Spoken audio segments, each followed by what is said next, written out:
At sinabi mo, based on 8.3, na merong funds na hindi ma-account o walang dokumento na sinamit ang Vice President.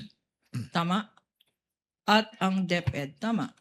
Pwedeng paulit po ng question. At sinabi mo yesterday at ngayong araw na merong mga pondo na hindi naman confidential funds, ginamit sa confidential funds. Or sinabing ginamit sa confidential funds pero wala naman dokumento. Tama? Objection, Your Honor. Misleading as to dun sa sinabi na wala Sustained, namang- counsel. Kindly reform. Okay. So you said here that if an accountable officer, pag hindi na-explain ng isang accountable officer ang paggamit ng public funds, kagaya ng confidential funds, meron tinatawag na prima facie evidence. Anong tawag doon? Presumption? Presumption po. Presumption ng ano? Under 8.3 po, presumption na yung fund po ay na-convert into personal use or benefit.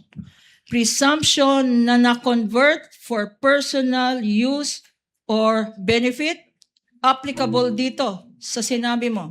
Conclusion of law, Your Honor. Calls for conclusion. Your Honor, that is... Your Honor, all these matters are pending still. Sustained. Your Honor, please, ang tawag ko lang doon, hindi prima facie evidence. Kung akong tatanungin, scam ito. Move to strike, No Your further Honor. Move to questions. strike. That is out of order, Your Honor. No further questions, Your Honor. So Move to strike. So stricken from the record. No further questions. Direct examination is completed.